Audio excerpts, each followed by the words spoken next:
Beneath the dust of centuries, beneath the layers of time and forgotten stories, lie the hidden truths of ancient metropolises, cities so grand, so mysterious, that their secrets still echo through the ages.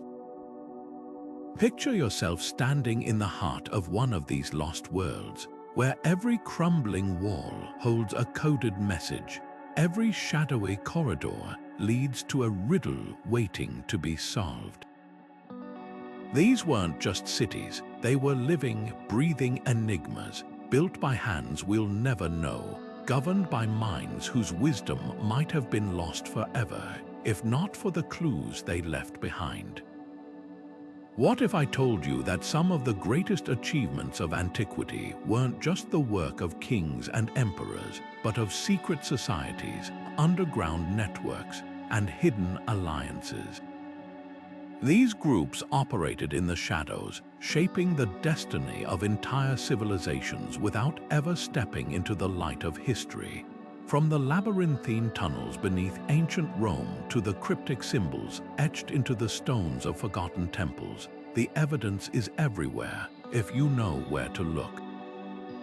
And that's exactly what we're about to do. This isn't just a story about ruins or relics. It's about the untold forces that built them, the whispers of power that still linger in their ruins. Why were certain symbols repeated across continents, as if part of some universal code? How did ancient engineers construct subterranean passages so precise they rival modern technology? And who were the shadowy figures pulling the strings behind the rise and fall of these magnificent cities? The answers might surprise you because they challenge everything we think we know about the past. So join me as we step into the unknown, unraveling the mysteries of ancient metropolises one thread at a time. By the end of this journey, you won't just see these cities differently, you'll hear their secrets speaking to you. The towering ziggurats of Babylon, the sprawling forums of Rome, the labyrinthine streets of Alexandria, these weren't just marvels of urban planning, but carefully crafted stages where power played out in plain sight. And in shadow, think about it. How did cities that thrived thousands of years ago achieve feats of engineering and organization that still baffle experts today? The secret lies in the unseen hands guiding them. Behind every grand monument, beneath every bustling marketplace, there were networks, groups of scholars, priests, merchants, and architects who understood the delicate balance between visibility and secrecy. Take Babylon, for instance. Its legendary hanging gardens weren't just a display of royal wealth. They were a symbol of control over nature itself, a message to the people that their rulers held divine knowledge. And who designed these wonders? Not just the king's engineers, but likely members of closed circles, elites who guarded techniques like irrigation and geometry as closely as state secrets. The same pattern emerges in Rome, where underground aqueducts snaked beneath the city, supplying water with precision that modern systems still admire. These weren't public projects in the way we think of them today. They were the work of specialized guilds, some rumored to have ties to mystery cults that worshipped gods of knowledge and craftsmanship. But here's where it gets even more intriguing. Across these ancient metropolises, from Mesopotamia to the Mediterranean, similar symbols appear: interlocking circles, serpentine motifs, celestial alignments carved into stone. Were these just decorative, or were they markers of something deeper? Some researchers believe they were codes left by interconnected societies who shared esoteric knowledge across vast distances. Imagine a world without instant communication, yet these groups might have exchanged ideas through architecture, embedding universal principles into the very bones of their cities. The real question isn't just how they built these places, but why in such eerily consistent ways. Could it be that the true rulers of these cities weren't the emperors and pharaohs in the history books, but the anonymous masters of these hidden networks? The more we uncover, the clearer it becomes. Ancient metropolises weren't just centers of power. They were living puzzles designed to conceal as much as they revealed. And the pieces of that puzzle are still waiting to be put together. Beneath the sun-baked streets and towering monuments of ancient cities, another world existed, one of darkness, secrecy, and purpose we're only beginning to understand. Take Derinkuyu, the sprawling underground city in Turkey, carved deep into the earth with passages that could house thousands. This wasn't just a refuge, it was a meticulously planned alternative civilization, complete with stables, chapels, and ventilation shafts so advanced they still function today. But why go to such lengths? The answer might lie in the constant threat of invasion, or something far more mysterious. Then there's Rome, where the catacombs weave beneath the modern city like a hidden echo of the past. These tunnels weren't just burial sites, they were meeting places for early Christians who worshipped in secret under the noses of emperors. But here's the twist: some passages align perfectly with solstice sunrises, their entrances flooding with light on specific days of the year. Coincidence? Unlikely. It's as if the builders encoded celestial knowledge into the very rock, turning tunnels into something closer to sacred calendars. Even more puzzling are the similarities between these underground networks, separated by continents yet united by design. In Egypt, beneath the pyramids, narrow shafts point to specific stars, while in Central America, the Maya built cenotes, subterranean water chambers aligned with constellations. Could these tunnels have been part of a global system, a kind of ancient internet connecting distant cultures through shared knowledge? Some researchers believe these passages served as initiation sites, where seekers descended into darkness to emerge transformed, carrying secrets passed down through generations. But the greatest mystery isn't just their construction, it's their silence. Unlike temples or palaces, these tunnels left no inscriptions, no grand statues boasting of their creators. Their builders worked in shadows, leaving behind only the architecture itself as a clue. Were they hiding knowledge from outsiders or preserving it for those deemed worthy? Every turn in these labyrinths seems to whisper the same question: what were they so desperate to protect? Now consider this: when you gaze up at the Great Pyramid of Giza, you're not just looking at an ancient tomb, you're staring at a celestial map frozen in stone. Its precise alignment with Orion's belt isn't just a coincidence. It's a deliberate echo of the heavens, a pattern repeated in sacred sites across the globe. The Mayans built temples that tracked Venus with uncanny accuracy. The Angkor Wat complex in Cambodia mirrors the Draco constellation. These aren't random choices. They're whispers from the past, suggesting that the architects of these wonders shared a universal language, one written not in words, but in geometry and starlight. Why would ancient builders go to such lengths? Imagine a world without textbooks or universities, where knowledge was power and power was guarded. Sacred architecture may have been the ultimate safeguard, a way to preserve secrets in plain sight. Take the initiations held in Egyptian pyramid chambers, where candidates faced darkness, narrow passages, and sudden bursts of light, a physical journey mirroring spiritual awakening. Or consider the labyrinthine floor designs of medieval cathedrals, walked by pilgrims as a form of meditation. These weren't just artistic flourishes, they were experiential lessons, teaching through movement and space. The most tantalizing clue lies in the repetition of sacred ratios.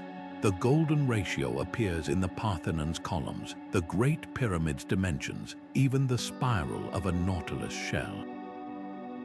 Could this mathematical harmony hint at a lost science taught only to initiates? Some researchers argue these structures were resonant chambers, designed to amplify sound or energy in ways we're only beginning to understand.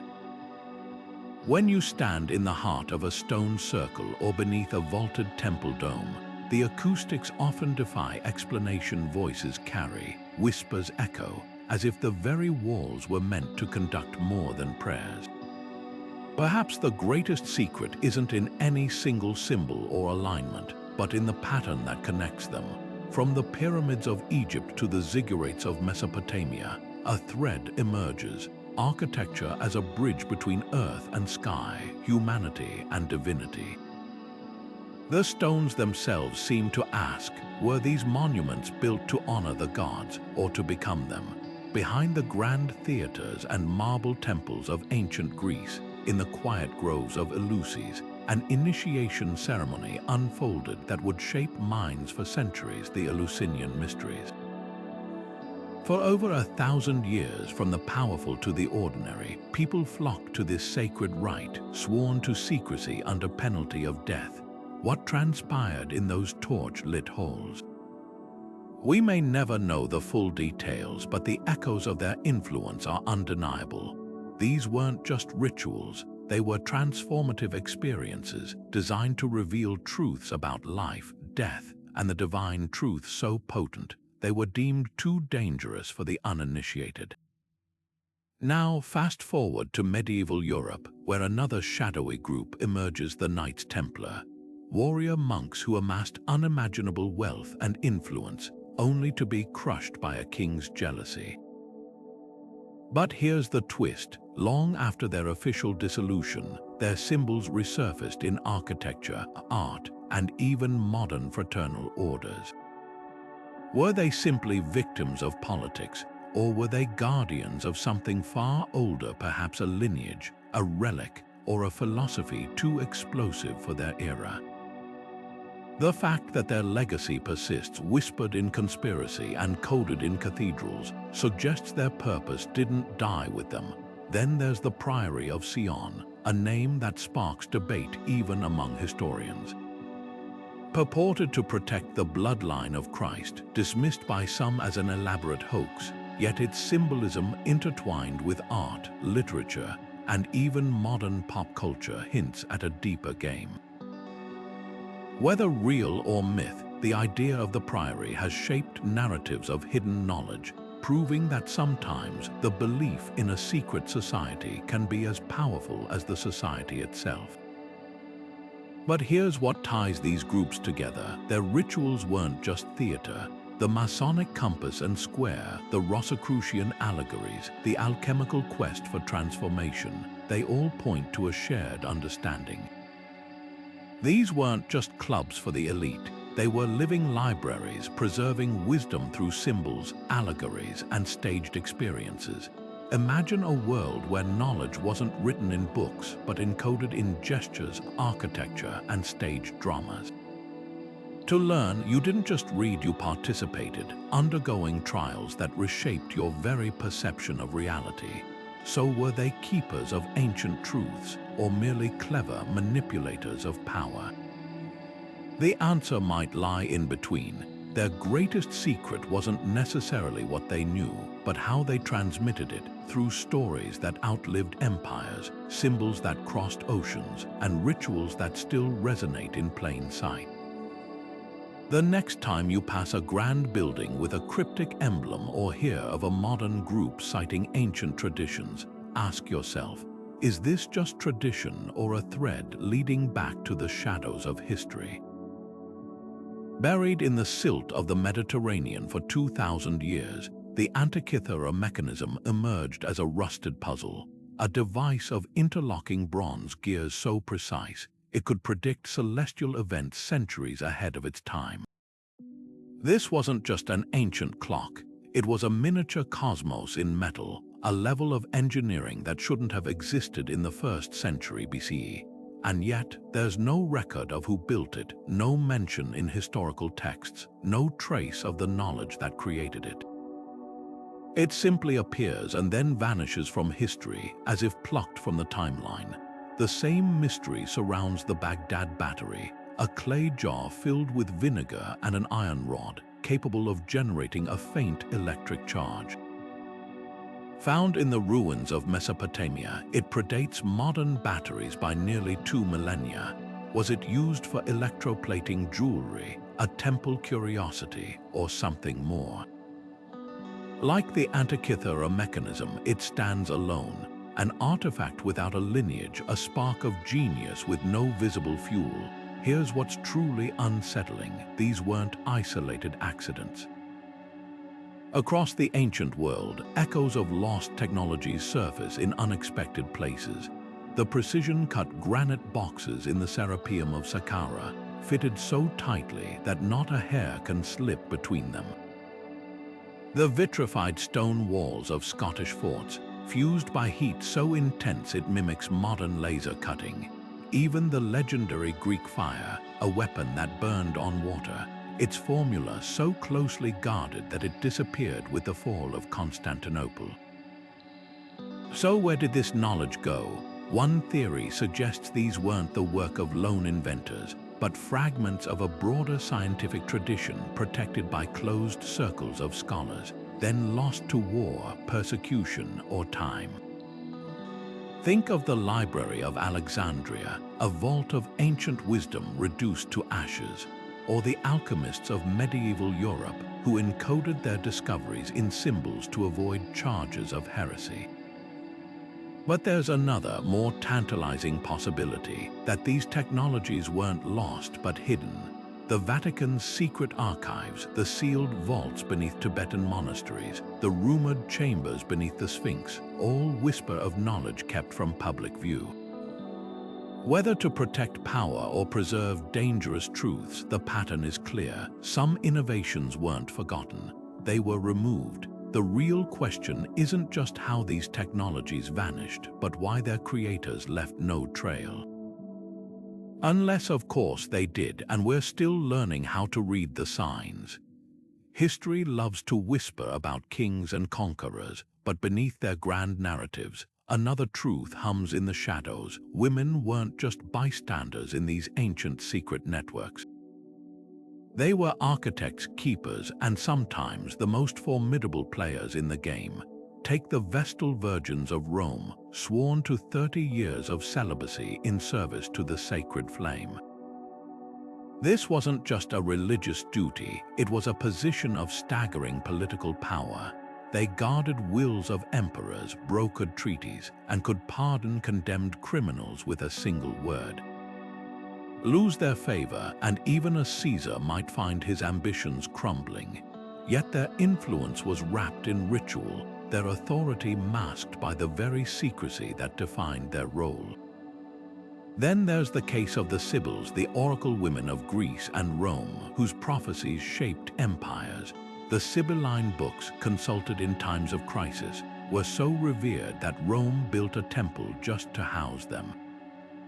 But who transcribed these divine messages? Who interpreted them for kings and generals? Women trained in the art of coded language, their words deliberately ambiguous, their power lying in the spaces between what was said and what was meant. It's no coincidence that the most famous oracle, the Pythia of Delphi, sat atop a fissure breathing hallucinogenic vapors. Her visions were chemically induced, yes, but the real mystery is the priesthood around her, women who curated the rituals, filtering divine insight through layers of ceremony. Egypt offers even darker intrigue. The gods' wives of Ammon, high priestesses who ruled alongside pharaohs, held titles like Hand of the God. They weren't just ceremonial, they controlled vast temple estates, funded military campaigns, and if certain fragmented scrolls are to be believed, practiced rites so potent they were banned from royal records. In the ruins of Karnak, reliefs show them performing rituals with ankhs and scepters, but the accompanying hieroglyphs are often deliberately defaced. Was this later censorship or a warning left by the priestesses themselves? Perhaps the most tantalizing clues lie in the cults of Isis and Demeter, where initiation was reserved for women. At Eleusis, the Thesmophoria festival saw Greek women retreat into the wilderness for rites so secret, any man who stumbled upon them could be executed on the spot. What transpired in those groves? Ancient writers hint at symbolic rebirths, sacred dramas performed under moonlight techniques later borrowed by male-dominated mystery schools.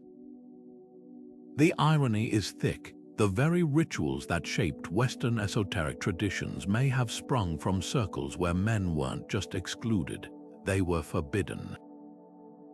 So why does history bury these stories? Maybe because power fears what it can't categorize. A queen could be dethroned, a warrior defeated, but how do you dismantle a network that operates in whispers, its members hidden behind veils of devotion or domesticity? From the herbalist witches of medieval Europe to the courtesan spies of Byzantium, women mastered the art of secrecy not because they were passive, but because they were pragmatic. In a world that denied them open authority, they built labyrinths instead of thrones and left clues in the patterns of tapestries, the lyrics of hymns, the careful alignment of temple stones. The real secret isn't that women were part of these hidden networks. It's that some networks may have been theirs all along. Imagine holding a book filled with symbols you can't read, words that dance just beyond understanding. That's the enigma of Linear A, the ancient script of the Minoans, a civilization that thrived over 3,000 years ago. Despite countless attempts, no one has cracked its code. But here's what's fascinating. It wasn't just a way to record taxes or trade. The symbols repeat in sacred spaces, etched into temple walls and ritual objects, as if the language itself held power. Could this have been a tongue reserved for initiates, a way to guard sacred knowledge from outsiders? The same mystery clings to the Voynich manuscript, that baffling tome from the 15th century, filled with botanical illustrations and a script that defies every decoding attempt. Its pages ripple with strange, looping letters. Some speculate it's an elaborate cipher, while others believe it's a lost language altogether. But why go to such lengths to hide knowledge? Unless, of course, it wasn't meant for everyone. Now consider this. Across the ancient world, from Crete to Central America, similar coding systems emerged. The Indus Valley script, carved into seals and pottery, remains unreadable after centuries of study.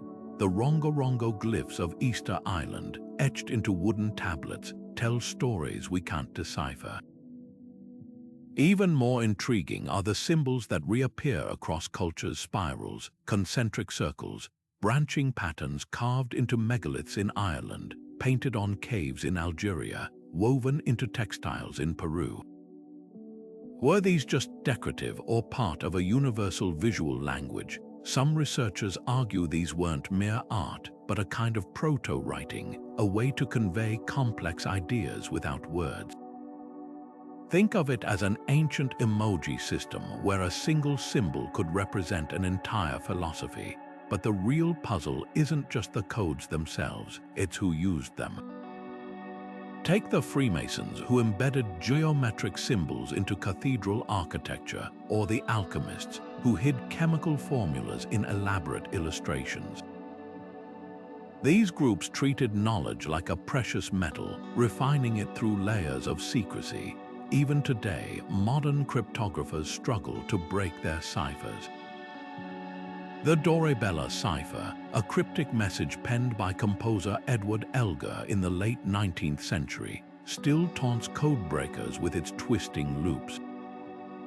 It's as if the allure of the unsolved is part of the design, a way to ensure only those with the right key can unlock the truth. Perhaps the most haunting example lies in the Phaistos disc, a clay tablet stamped with mysterious symbols discovered in a Minoan palace.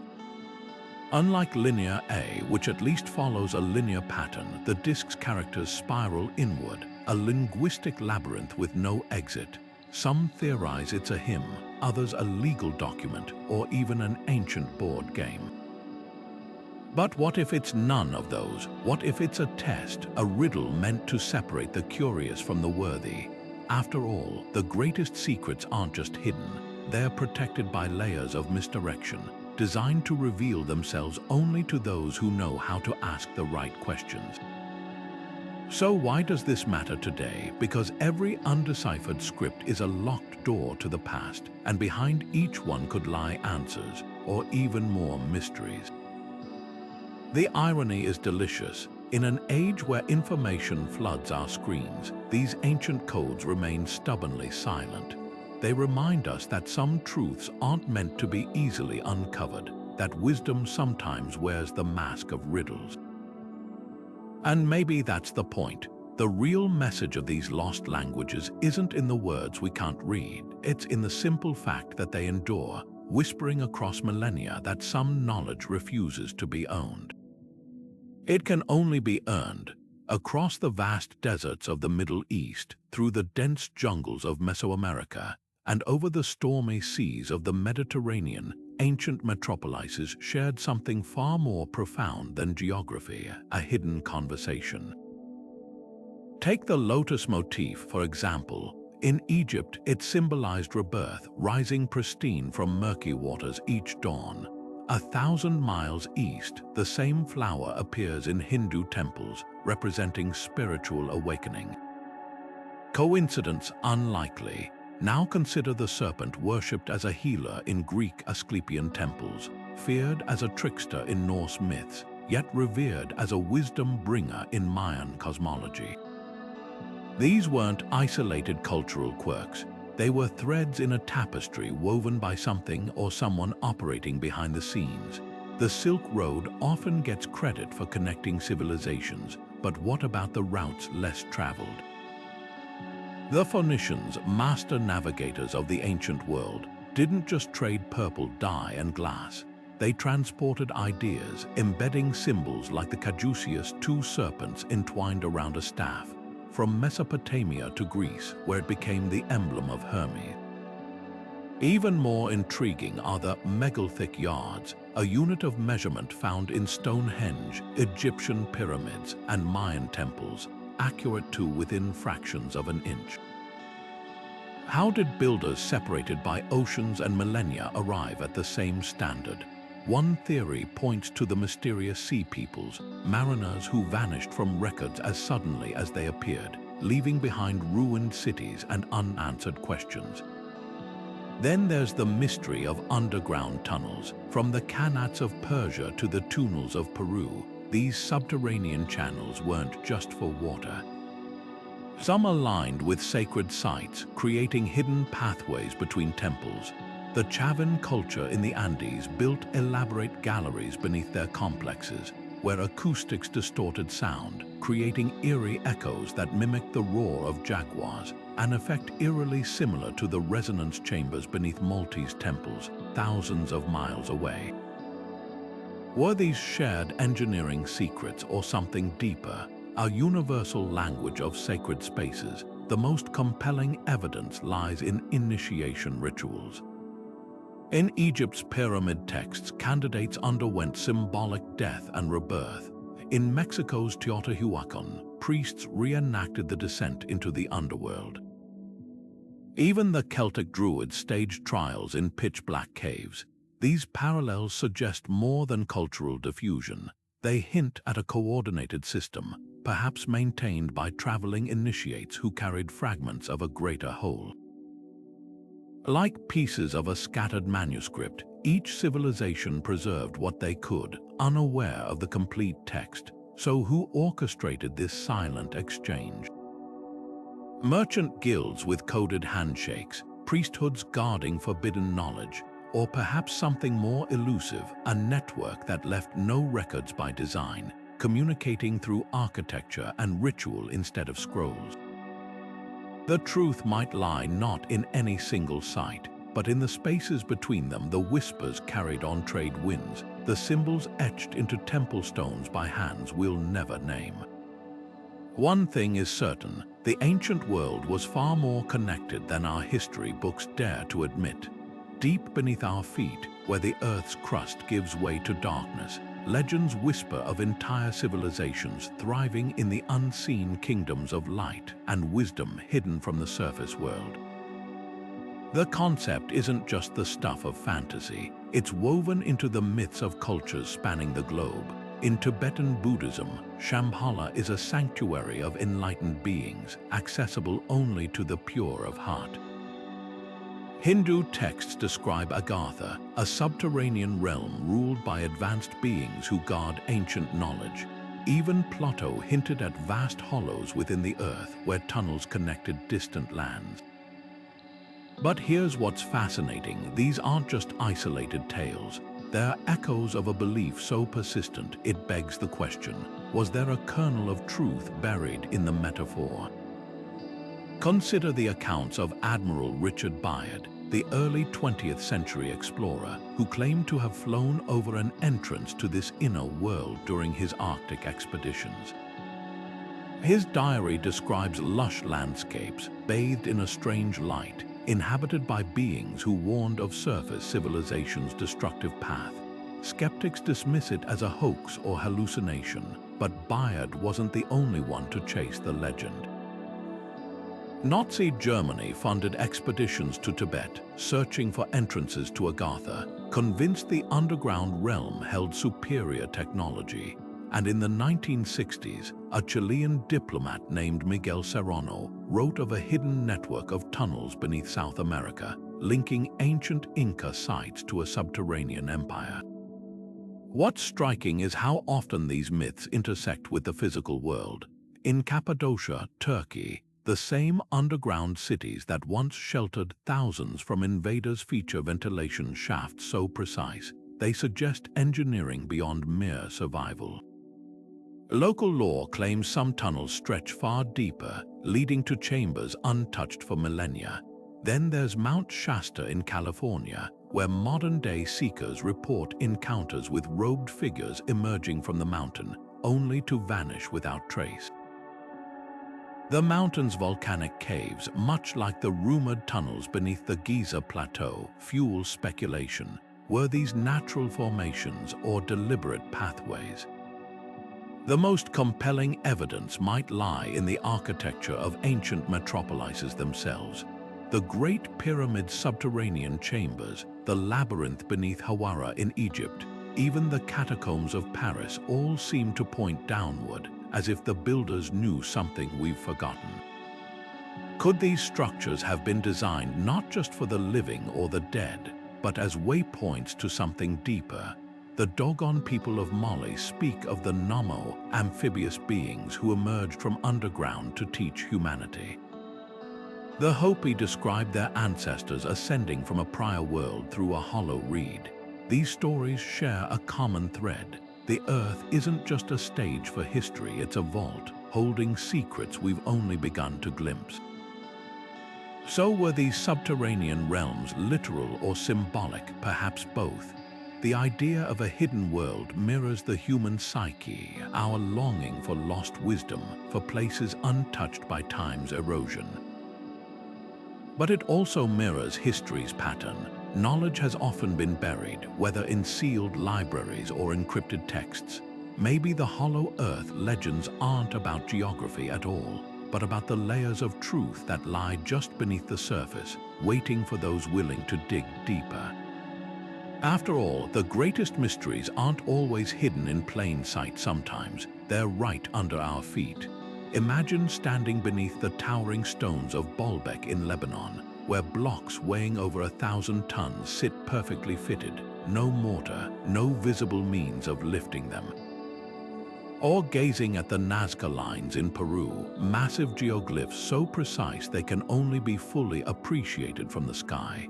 These aren't just engineering marvels, they're enigmas that defy conventional explanations. And for decades, a provocative theory has simmered at the edges of mainstream archaeology. What if ancient metropolises weren't just shaped by human hands, but by visitors from beyond our world?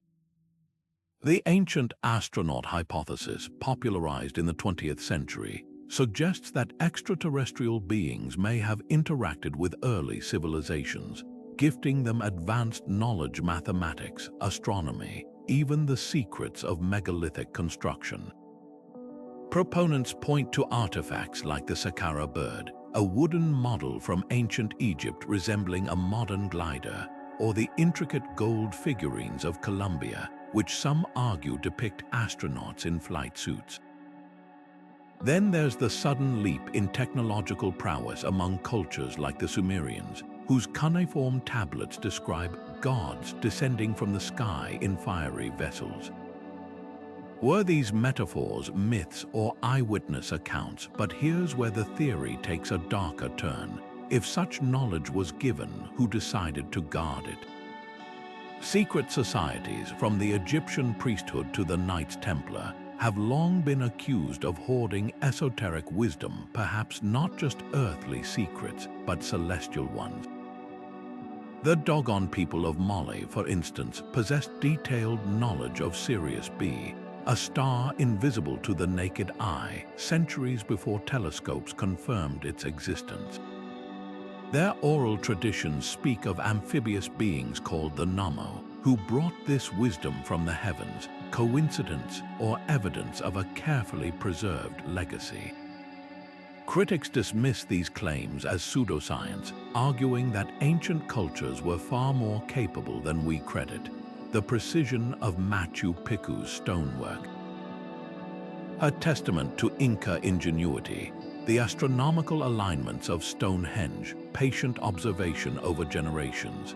Yet even skeptics struggle to explain certain anomalies, like the vitrified ruins of Scotland's Iron Age forts, where stone walls appear melted by heat rivaling modern plasma torches. Or the Baghdad Battery, a 2,000-year-old clay jar capable of generating an electric charge. Were these flukes of history or fragments of a forgotten technological paradigm? The real intrigue lies in the patterns. Across continents and epochs, similar motifs emerge: serpentine gods promising enlightenment, chariots of fire descending from clouds, even carvings that resemble modern spacecraft in temples from India to Central America. Could these be cultural coincidences or echoes of a shared, otherworldly encounter? Perhaps the most haunting question isn't whether extraterrestrials visited, but why the evidence, if it exists, is so deliberately obscured. The Vatican's secret archives, the sealed chambers beneath the Sphinx, the cryptic warnings in alchemical texts about revealing secrets to the unworthy, all hint at a deliberate effort to filter knowledge. Whether you embrace the ancient astronaut theory or dismiss it as fantasy, one truth remains: humanity's past is far stranger than our textbooks suggest. And if these mysteries teach us anything, it's that history isn't just a record of what we know. It's a puzzle box of what we've yet to understand. The real aliens might not be the visitors from the stars, but the gaps in our own story waiting to be filled. History is written by the victors, but what happens when the victors rewrite it entirely? Across millennia, from the ashes of Alexandria's library to the bonfires of the Spanish Inquisition, knowledge has been systematically erased, altered, or buried. Take the case of Emperor Qin Shi Huang, who ordered the burning of Confucian texts and buried scholars alive to silence dissent. His terracotta army may have survived, but the voices of his critics turned to dust. Why such extreme measures? Because ideas are dangerous. They can unravel empires, challenge gods, and rewrite the very fabric of reality. Now consider the Gnostic Gospels, those radical Christian texts discovered in a jar at Nag Hammadi. Unlike the sanitized scriptures of the New Testament, these writings spoke of secret teachings, Jesus whispering truths to Mary Magdalene, of a divine spark hidden within every person. Declared heresy by the early church, they were hunted down and destroyed. Only a handful survived, hidden in clay jars for 16 centuries, who benefited from their suppression. A religious institution consolidating power, ensuring only one version of the story would be told. But here's where it gets even more intriguing. Not all lost knowledge vanished in flames. Some was deliberately encrypted. The alchemists of medieval Europe wrote in riddles, hiding recipes for transformation behind symbols of dragons and suns. Their famous maxim, "as above, so below," wasn't just about turning lead into gold. It was a coded map of the cosmos, a way to preserve forbidden science under the nose of the Church. Even Leonardo da Vinci, that quintessential Renaissance man, wrote his journals in mirrored script, as if guarding his discoveries from prying eyes. The most tantalizing clues lie in the gaps. The Maya left behind thousands of bark paper codices, yet only 4 survive, the rest burned by Spanish friars who called them works of the devil. What astronomical data, what histories of lost kings went up in smoke? Or consider the Cathars, the mystical sect of southern France who spoke of a cosmic duality, a world where the material was a prison and the soul sought escape. Crusaders wiped them out, but not before whispers of their teachings seeped into troubadour songs and Grail legends.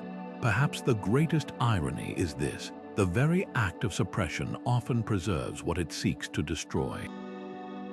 When the Vatican locked away dangerous texts in its secret archives, it inadvertently created a time capsule. When Freemasons encoded sacred geometry into cathedral architecture, they ensured their symbols would outlive their persecutors. Even today, fragments resurface, a palimpsest revealing an older text beneath, a faded fresco showing a censored figure.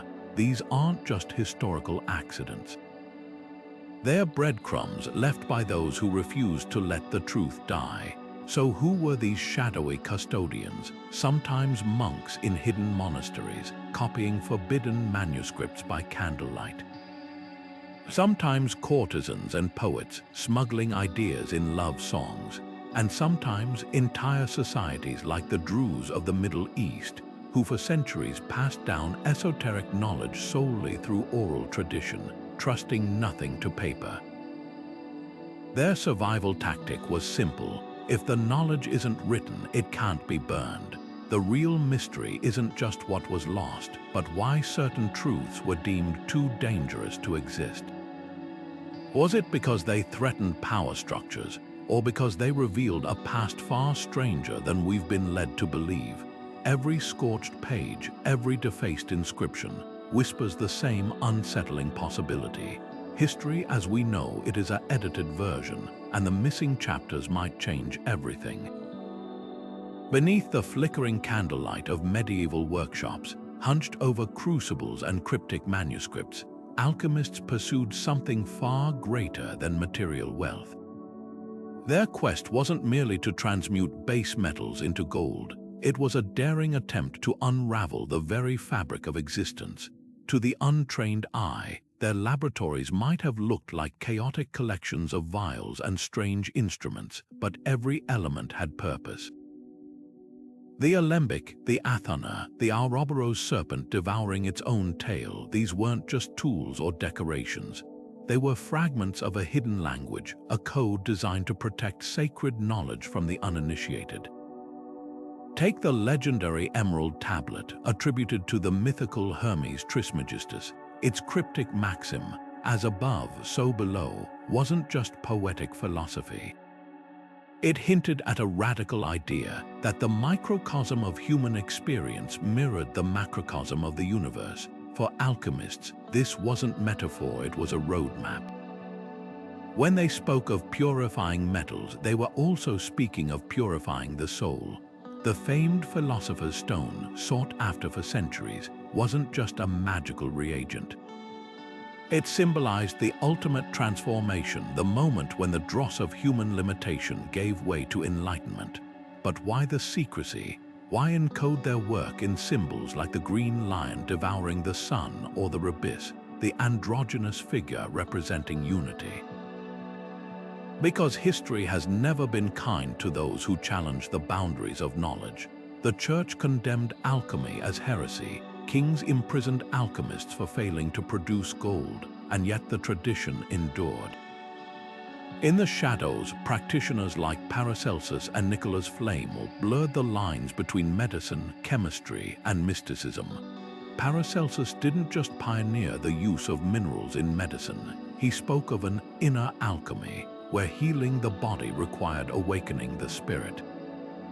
Flame, often mythologized as immortal, left behind manuscripts filled with arcane illustrations, their true meaning still debated today.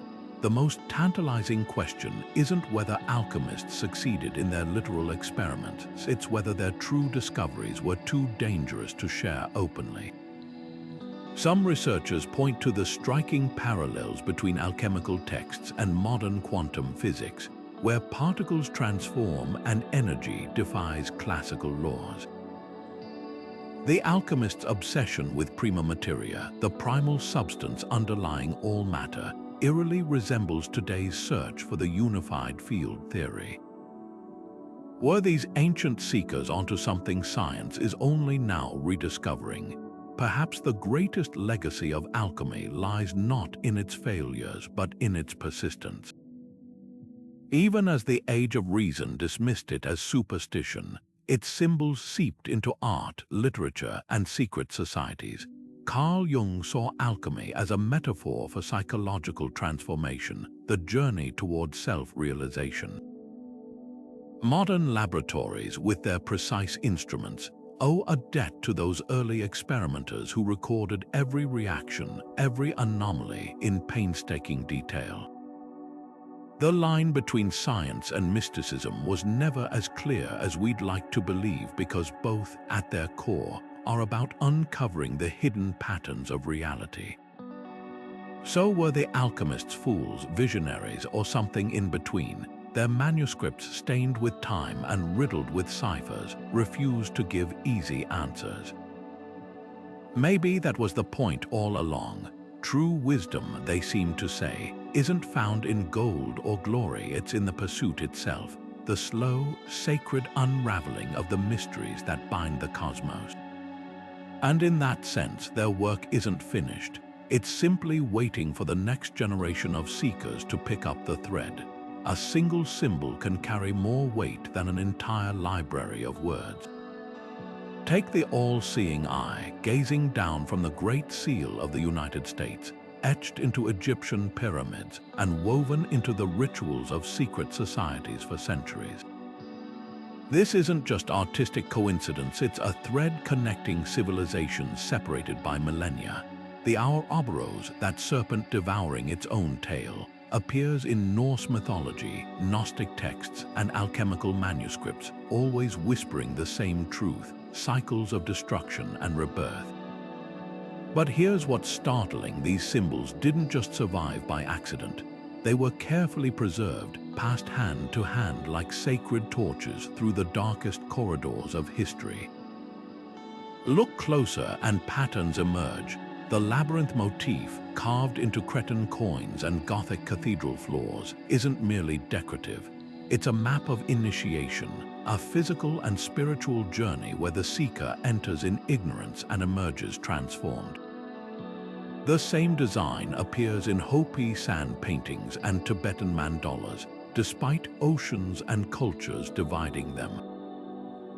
Were these universal archetypes rising from humanity's collective unconscious, as Carl Jung suggested? Or were they deliberate markers, a visual language used by clandestine groups to recognize one another?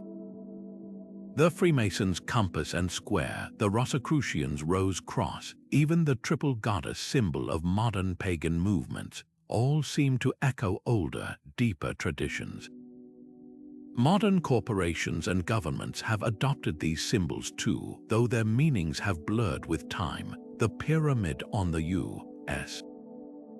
dollar bill, the caduceus on medical insignia, even the apple with a bite taken a nod to the biblical tree of knowledge or something more esoteric.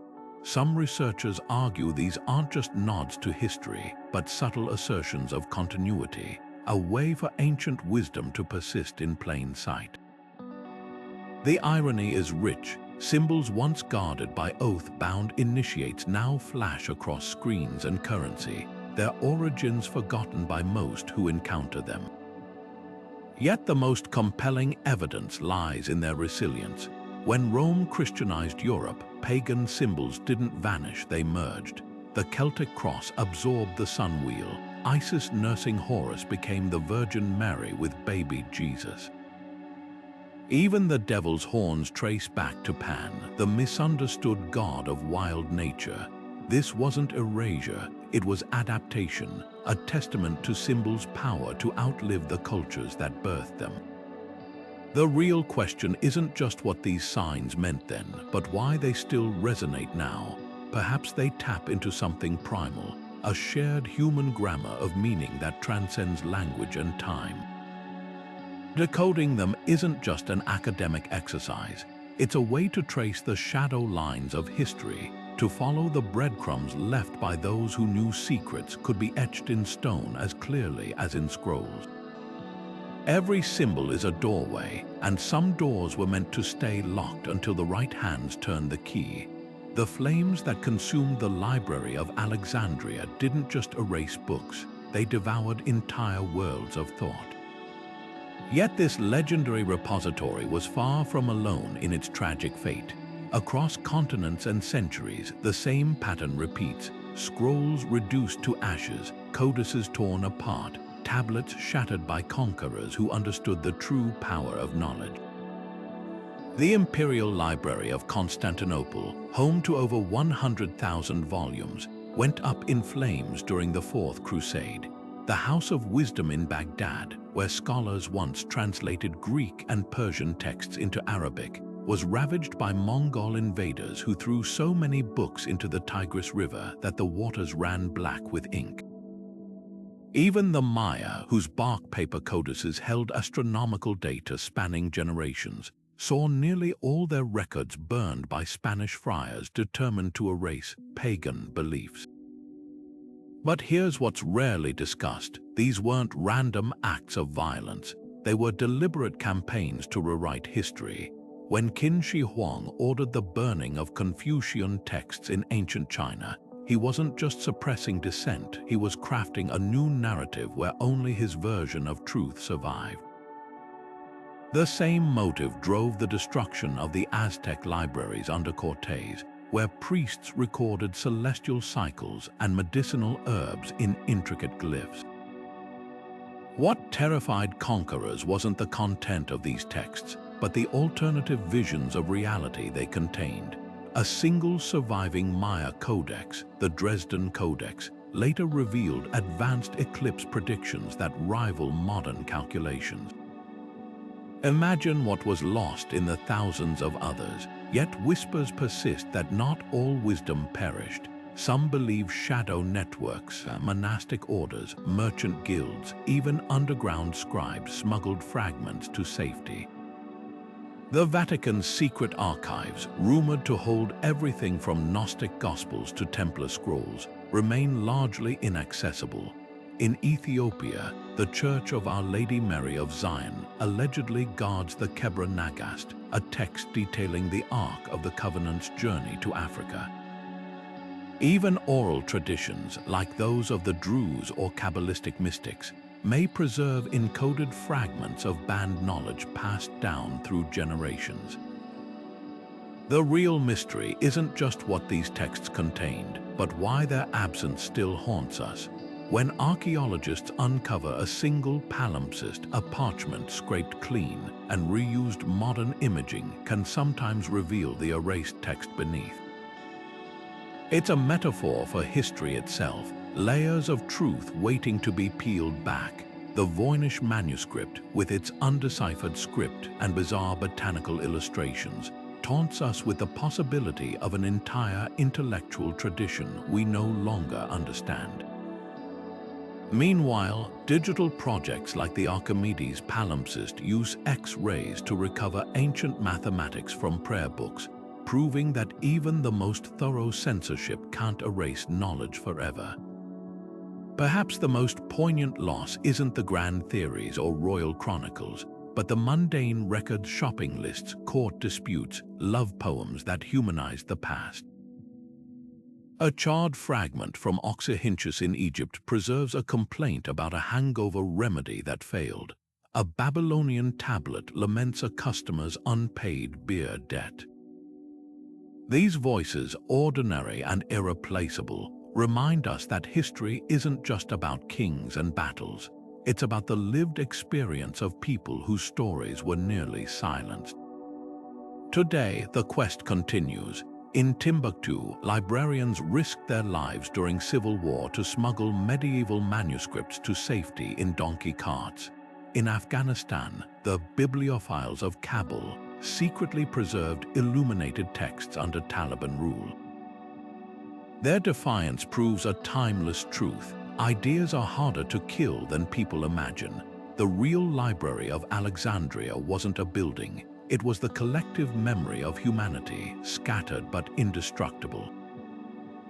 And somewhere in the cracks of history, between what was burned and what survived, the missing pieces still wait to be found.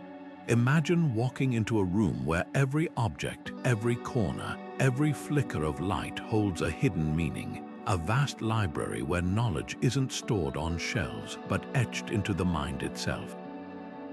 This was the power of the ancient art of memory, a mental discipline so potent that Greek orators could recite entire epics from memory, and Pythagorean initiates could reconstruct complex mathematical theorems without a single written note.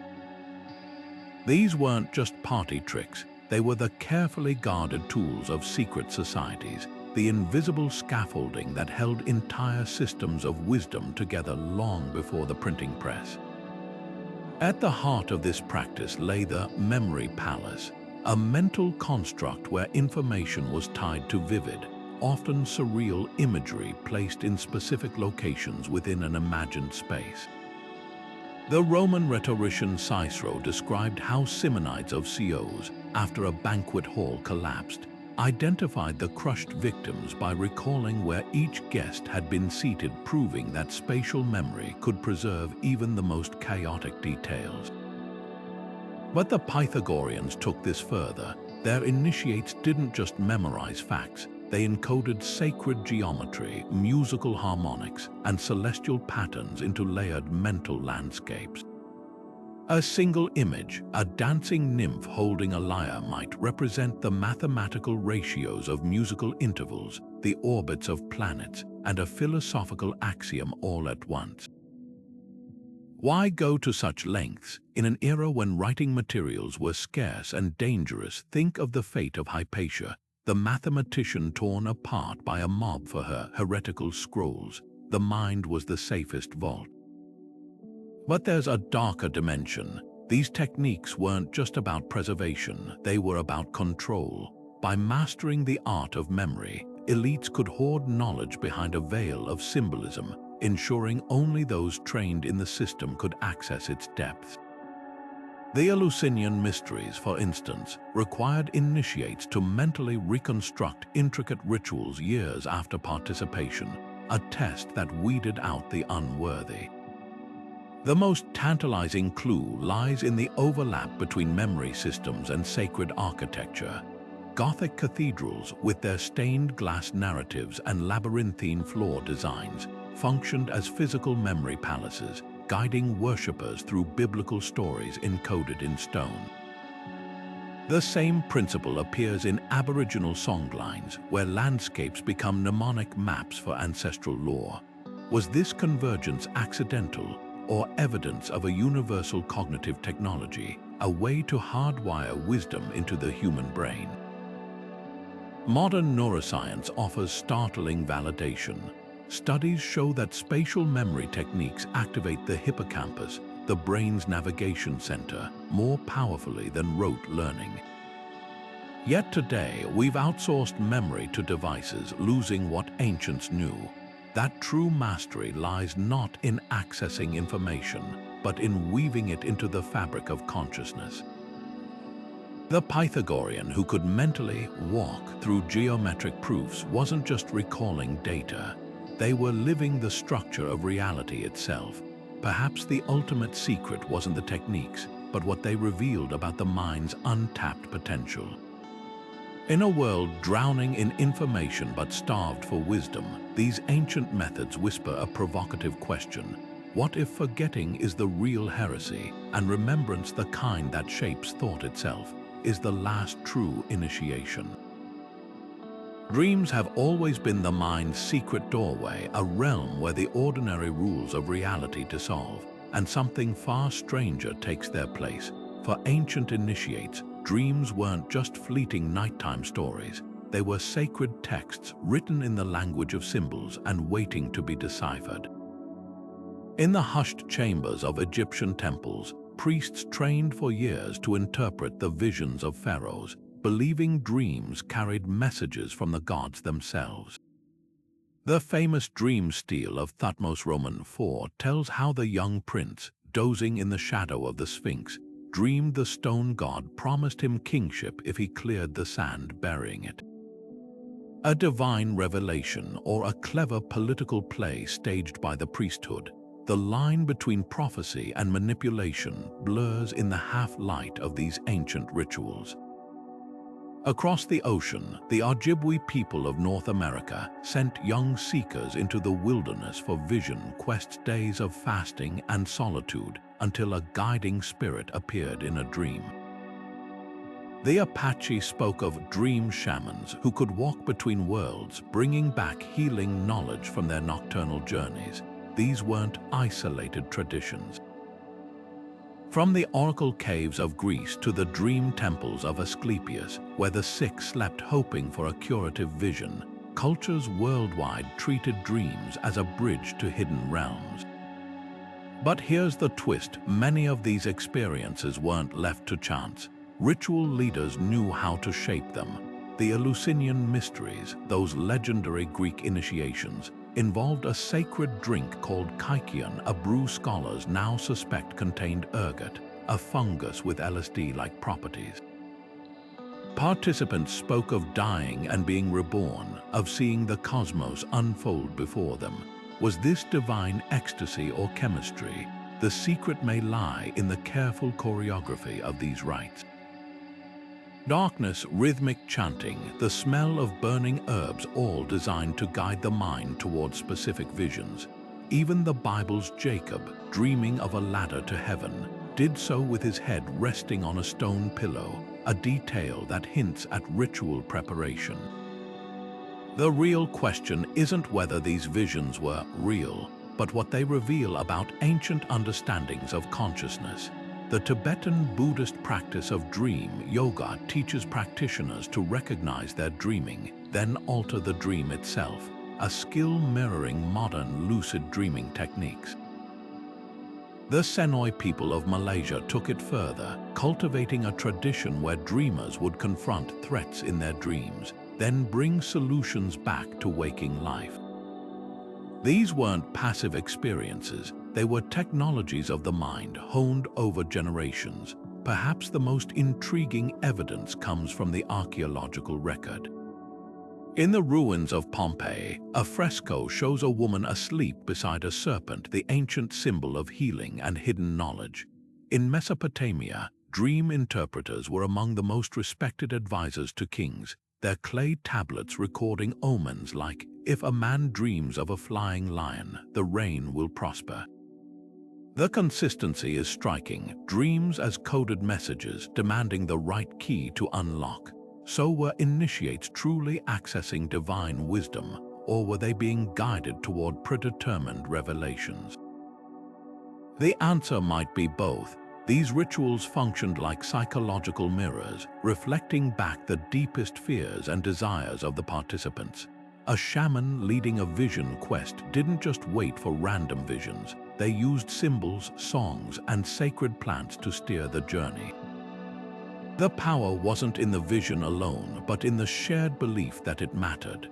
When an entire culture agrees that dreams are realer than reality, the boundary between theater and truth collapses. That's the true genius of these ancient practices. They recognized something modern science is only beginning to grasp.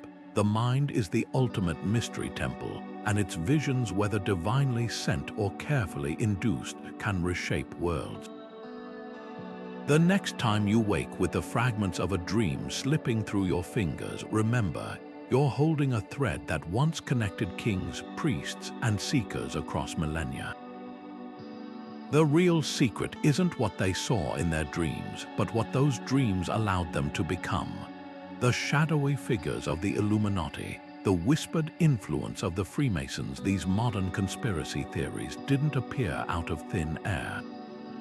They're the latest chapter in a story as old as civilization itself, one where secret societies and hidden networks loom just beyond the edges of recorded history.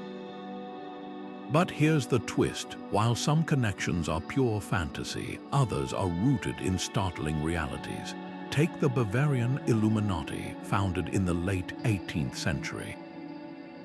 Though it was a short-lived Enlightenment-era group, its mythology grew so powerful that even today, people see its hand in everything from pop culture to global politics. Why? Because the idea of a clandestine elite pulling strings taps into something primal, the suspicion that the world we see is just a carefully staged performance. Now rewind 2,000 years. The mystery cults of ancient Rome, like the followers of Mithras, met in underground temples, swore blood oaths, and guarded their rituals with lethal secrecy. To outsiders, they were sinister rumors swirled of initiations involving mock deaths and rebirths, of feasts where the uninitiated feared they'd be poisoned. Sound familiar? It's the same cocktail of secrecy and speculation that fuels modern conspiracy theories. The difference: we have fragments of Mithraic artifacts and temple ruins to study, while the Illuminati left behind little more than a paper trail and an outsized legend. Then there's the Freemasons, a group that actually did evolve from medieval stonemason guilds into a fraternity dripping with ritual and symbolism. Their roots are tangible, their lodges real, yet their image in popular culture strays far into the fantastical. Dan Brown novels and YouTube deep dives paint them as puppet masters of history, but the truth is both simpler and more fascinating. Early Freemasons weren't ruling the world. They were preserving techniques of sacred geometry and architecture, knowledge once guarded as fiercely as state secrets. The irony: their real influence lies not in covert control, but in their unintended role as a Rorschach test for society's anxieties. Every age gets the secret societies it deserves, whether they exist or not. What's truly revealing is how these narratives mutate over time. The Protocols of the Elders of Zion, a notorious 20th century anti-Semitic forgery, borrowed tropes from older conspiracy myths about Jesuit cabals and Templar revenge plots. The template is ancient, a shadowy group, a grand design, and a scapegoat for society's ills. Even the term conspiracy theory has roots in Roman law, where conspiratio referred to secret plots against the state. The players change, but the story stays eerily the same. So why does this pattern persist? Psychologists point to our brain's hunger for patterns. It's easier to believe in a hidden hand than accept the chaos of chance. Historians note that persecuted groups, from early Christians to medieval Jews, were often accused of secret crimes simply because they operated outside mainstream power structures.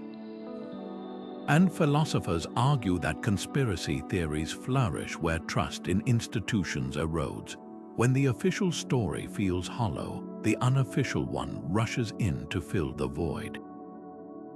The real mystery isn't whether secret societies control the world, it's why we're so desperate to believe they do.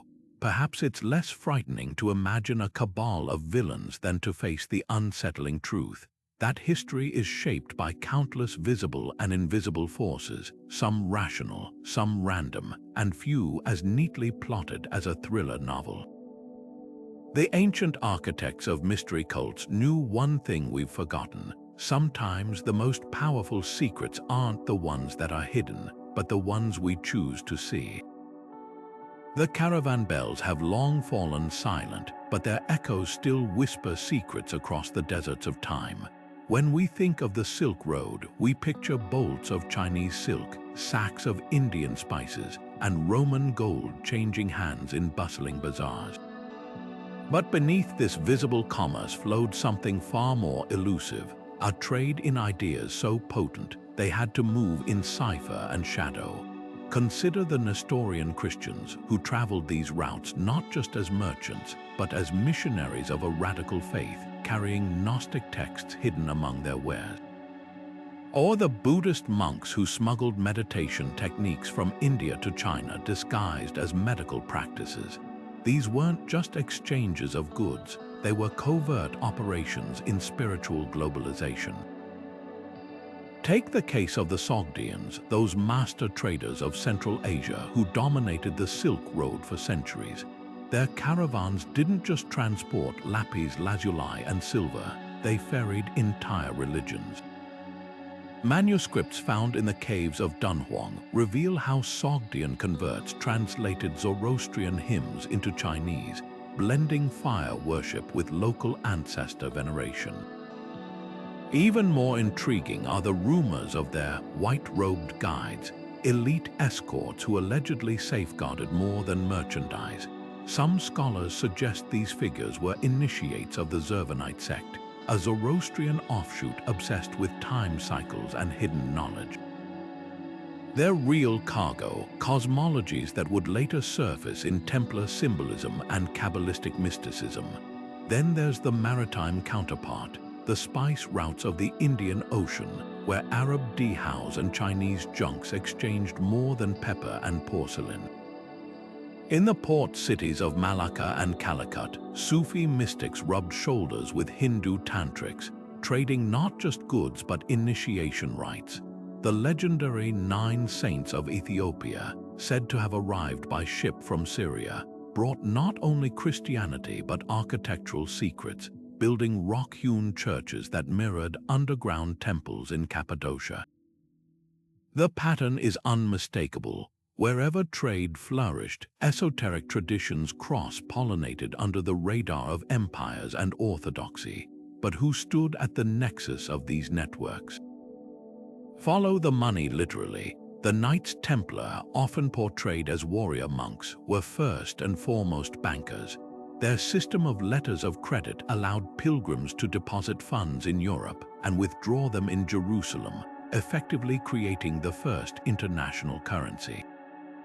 This financial infrastructure didn't just facilitate crusades, it bankrolled the transmission of Hermetic texts from Moorish Spain to Gothic monasteries. Similarly, the Medici family's trade empire became a conduit for Neoplatonic philosophy, funding the translation of ancient Greek texts that would ignite the Renaissance. The ultimate goal looked to the artifacts left behind. A 7th century Tang dynasty statue of the Buddha unearthed in Egypt, a Roman coin stamped with Mithraic symbols found in a Vietnamese shipwreck. These outliers suggest a startling possibility that the real purpose of these routes wasn't just wealth accumulation, but the careful cultivation of a transnational elite, one fluent in symbols that transcended language and creed.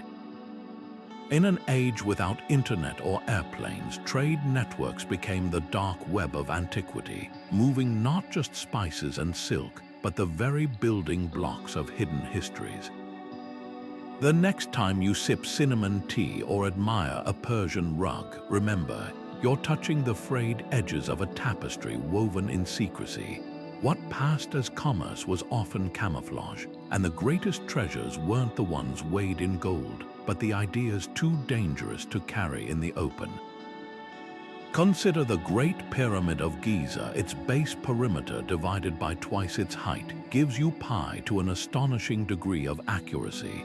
This isn't just architectural brilliance, it's mathematical poetry etched in stone.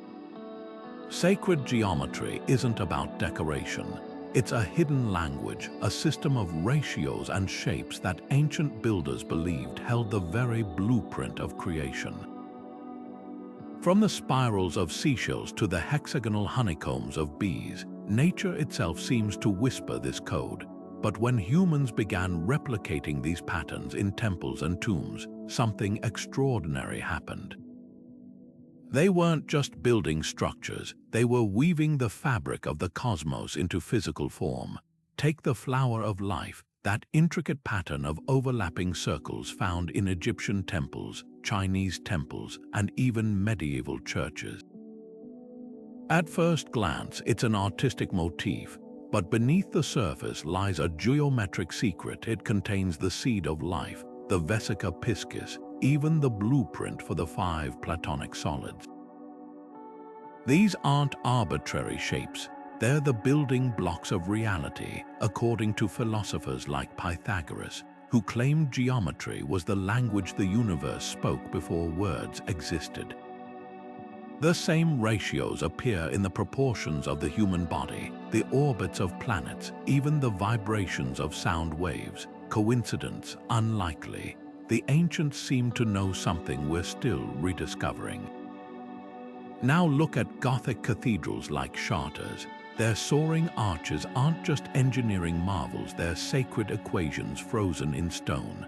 The rose windows. Massive mandalas of geometric perfection, designed to filter sunlight into divine proportions. Medieval masons didn't have modern calculators, yet they embedded the golden ratio into every pillar and spire. Why? Because they believed these ratios were holy, that constructing a church using cosmic mathematics would literally tune it to the harmony of the heavens. The same principle guided Islamic architects, whose intricate tilework avoids random patterns entirely, relying instead on infinite geometric repetition to symbolize Allah's boundless nature. But here's the twist: sacred geometry wasn't just about beauty or even spirituality. It was a safeguard. In an era when knowledge was power, and power was dangerous, encoding secrets into architecture meant they could survive wars, burnings, and the rise and fall of empires. The pyramid's angles might encode advanced astronomy. The labyrinth on a cathedral floor could map an initiation ritual.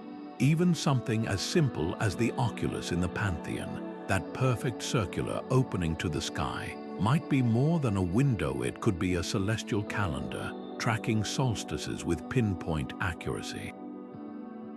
The real question isn't whether these builders understood geometry. It's why they guarded it so fiercely. Maybe the answer lies in the initiation rites of mystery schools, where candidates were taught that certain shapes held vibrational power, that tracing a pentagram wasn't just an exercise but an invocation.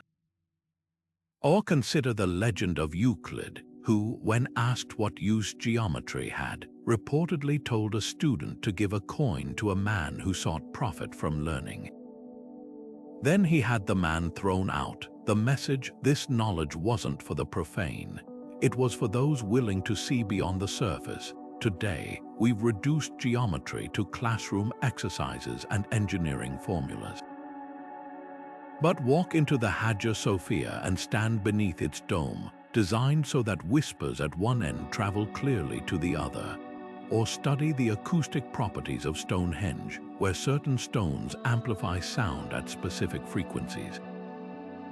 These aren't accidents, they're proof that sacred geometry wasn't just about sight. It was about resonance, about creating spaces where the very walls hummed with hidden meaning. Perhaps the ultimate secret is this: by building according to these ancient rules, our ancestors weren't just constructing shelters. They were composing symphonies in stone, crafting vessels to hold something far more precious than gold. The timeless knowledge that everything, from the stars to the smallest shell, is bound by the same invisible threads of order. And if we learn to read those threads again, we might just hear the universe speaking. History loves its vanishing acts, those enigmatic figures who stride across the stage of time, then dissolve into the mists of legend without a trace. Hermes Trismegistus, the so-called thrice great sage of ancient Egypt, is one such phantom. Texts attributed to him shaped alchemy, astrology, and magic for centuries, yet no archaeological evidence confirms he ever walked the earth.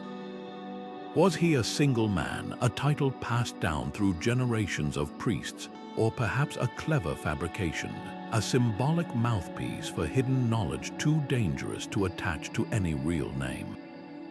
The same questions cling to Prester John, that mythical Christian king said to rule a lost empire in the East. Medieval maps placed his kingdom somewhere beyond the known world, his letters promising armies ready to aid Europe against its enemies. Crusaders searched for him, diplomats negotiated with shadows, yet he remained always just out of reach. What's fascinating isn't just their disappearance, but the vacuum they leave behind, a space where history and myth collide. Take the case of Apollonius of Tyana, the first-century philosopher who rivaled Jesus in miracles and wisdom, according to ancient accounts. He healed the sick, vanished from locked rooms, and even foretold his own death. Then poof, his followers claimed he ascended bodily into heaven. The Roman Emperor Caracalla built a temple in his honor, yet today few remember his name. Why? Because history is written by those who control the narrative, and some figures threaten the official story too much to be allowed to stay. The pattern repeats with Nicolas Flamel, the Parisian scribe who allegedly discovered the secret of immortality through alchemy. Contemporary records show a real man who died in 1418, yet rumors persisted for centuries that he and his wife faked their deaths, living on in hiding. Even his grave was exhumed and found empty. Coincidence or deliberate myth-making? Here's the twist. These vanishing acts often serve a purpose. A figure who can't be pinned down, can't be disproven. They become vessels capable of holding whatever meaning each generation needs to project onto them. Hermes Trismegistus might be an Egyptian priest one era, a Greek god the next, all while his emerald tablet continues to inspire seekers. But there's another, darker possibility. What if some of these figures did exist only to be erased? The Gnostic teacher Mani founded a religion that once rivaled Christianity, blending Zoroastrian, Buddhist, and Christian ideas.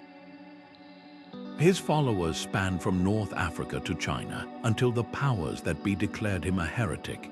His books were burned, his followers persecuted, and his likeness systematically chiseled off monuments. Today, we're left with fragments and the unsettling sense that the louder history silences a voice, the more we should strain to hear it. The most tantalizing disappearances, though, are the ones that feel orchestrated. Consider the 9 unknown men, the legendary Indian secret society said to have been founded by Emperor Ashoka to guard dangerous knowledge.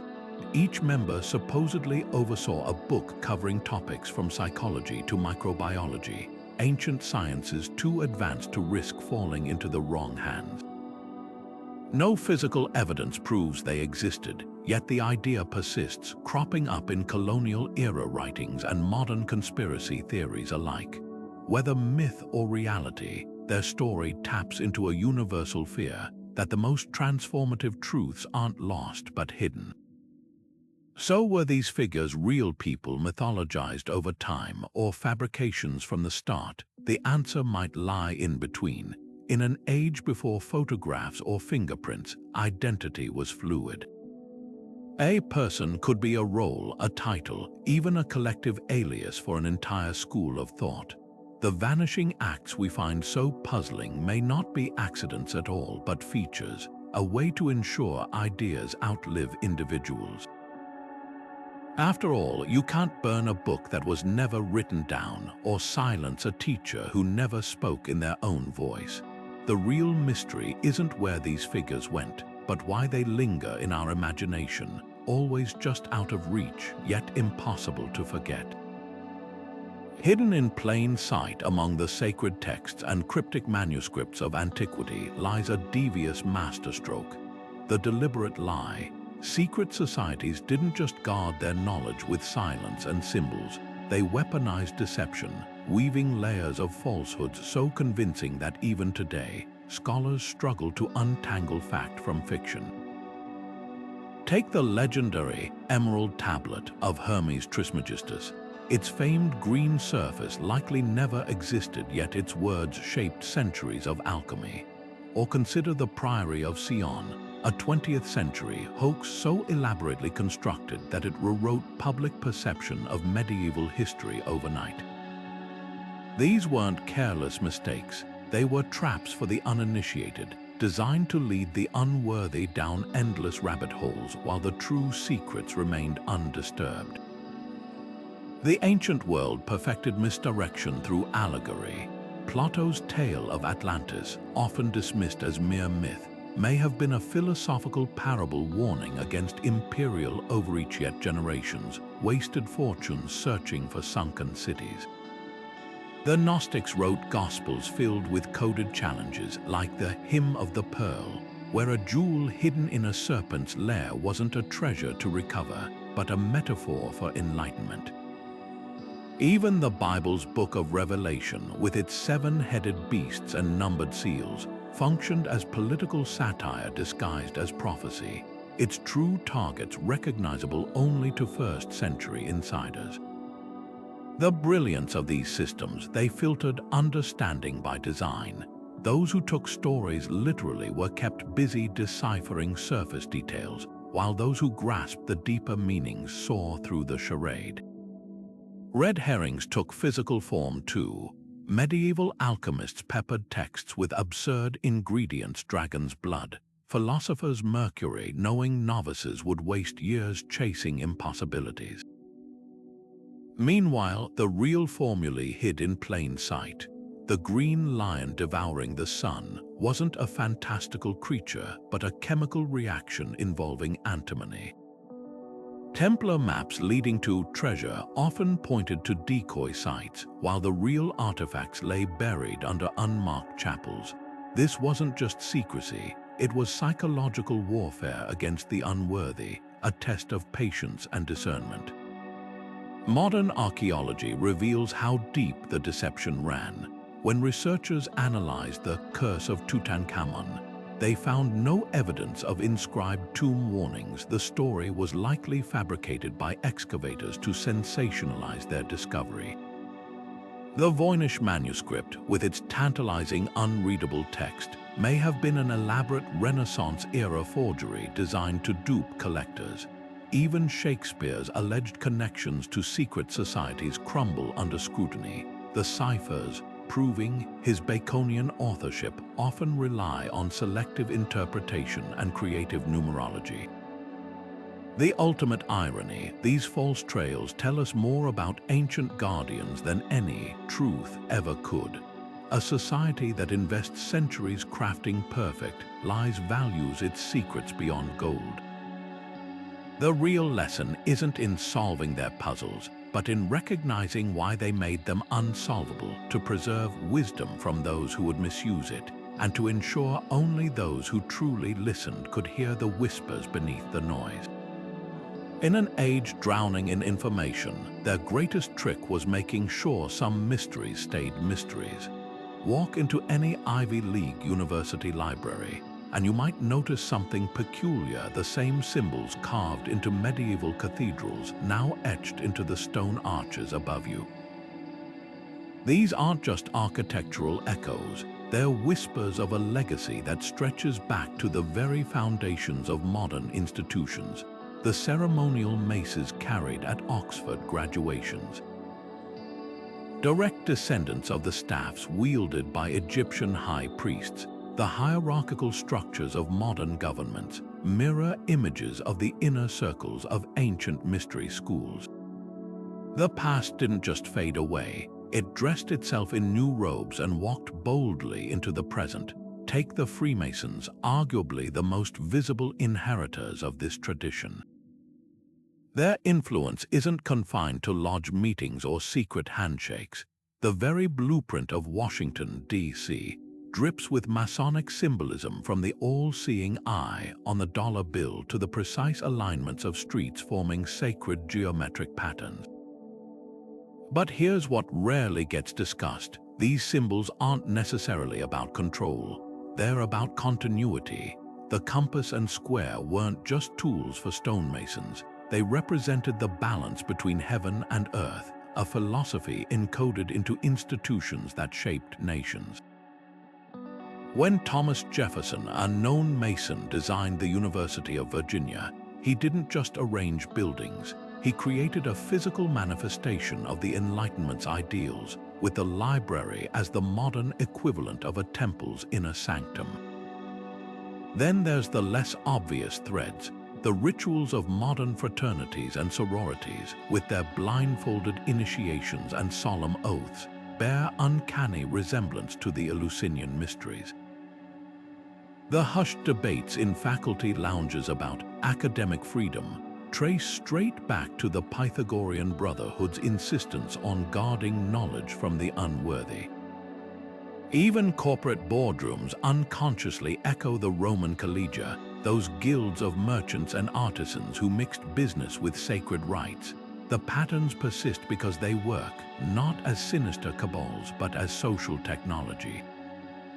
But the most compelling evidence lies in the gaps.